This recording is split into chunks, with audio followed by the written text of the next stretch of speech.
ಒಂದ್ಸರಿ ಒಬ್ಬ ಶಿಷ್ಯ ತನ್ನ ಗುರುಗಳ ಹತ್ರ ಕೇಳ್ತಾನೆ, ಗುರುಗಳೇ, ಜೀವನದಲ್ಲಿ ಎಲ್ಲ ಸಮಸ್ಯೆಗಳಿಗೂ ಪರಿಹಾರ ಹುಡ್ಕೊಳ್ಳೋದು ಹೇಗೆ ಅಂತ. ಈಗ ಗುರುಗಳು ಹೇಳ್ತಾರೆ, ಅಲ್ಲೊಂದು ಮೇಕೆ ಇದೆ ನೋಡು, ಅದನ್ನ ಎತ್ಕೊಂಡು ಹೋಗಿ, ಅಲ್ಲೊಂದು ಕುದುರೆ ಇದೆ ನೋಡು, ಅದ್ರ ಪಕ್ಕ ಕಟ್ಬಿಟ್ಬಾ ಅಂತ ಹೇಳ್ತೀನಿ ಅಂತ. ಸರಿ ಅಂತ ಶಿಷ್ಯ ಆ ಮೇಕೆನ ಎತ್ಕೊಂಡು ಕಟ್ಟೋಕಂತ ಹೋಗ್ತಾನೆ. ಮೇಕೆ ಓಡೋಕ್ ಶುರು ಮಾಡುತ್ತೆ.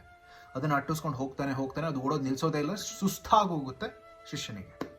ಸರಿ, ಏನ್ ಮಾಡೋದು ಅಂತ ಸ್ವಲ್ಪ ಹೊತ್ತು ಕುತ್ಕೊಂಡು ಯೋಚನೆ ಮಾಡ್ತಾನೆ. ಆಮೇಲೆ ಹಗ್ಗನ ಒಂದು ಸಣ್ಣದಾಗಿ ಗಂಟು ತರ ಮಾಡಿ ಮೇಕೆ ಓಡಬೇಕಾದ್ರೆ ಅದ್ರ ಕಾಲ ಹತ್ರ ಹಾಕ್ತಾನೆ. ಮೇಕೆ ಕಾಲಿಗೆ ಸಿಗಾಕೊಳ್ಳುತ್ತೆ.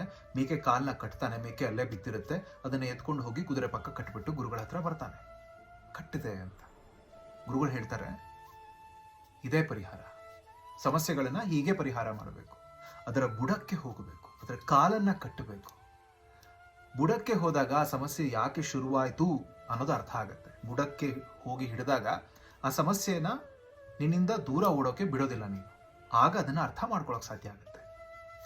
ಒಂದು ಸಮಸ್ಯೆನ ಪರಿಹಾರ ಮಾಡಬೇಕು ಅಂದ್ರೆ ಮೊದಲು ತಿಳ್ಕೊಬೇಕಾಗಿರೋದು ಅಲ್ಲಿ ಸಮಸ್ಯೆ ಇದೆ ಅಂತ ಅನ್ನೋದನ್ನ ಗುರುತಿಸ್ಬೇಕು. ಗುರುತಿಸಿದ ಮೇಲೆ ಅದರ ಜಡಕ್ಕೆ, ಬುಡಕ್ಕೆ ಹೋದ ಮೇಲೆ ಅದು ಯಾಕೆ ಹುಟ್ಕೊಳ್ತು, ಯಾಕೆ ಹೀಗೆ ಆಗ್ತಾ ಇದೆ ಅಂತ ಅರ್ಥ ಮಾಡ್ಕೊಳ್ಳೋ ಪ್ರಯತ್ನ ಮಾಡ್ಕೋಬೇಕು.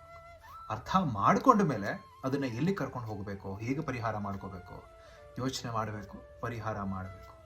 ಆದ್ರಿಂದ ಜೀವನದಲ್ಲಿ ಏನೇ ಸಮಸ್ಯೆ ಇದ್ರೂ ಅದರ ಬುಡಕ್ಕೆ ಹೋಗಿ ಪರಿಹಾರ ಮಾಡ್ಕೊಳ್ಳಿ, ಯೋಚನೆ ಮಾಡಿ.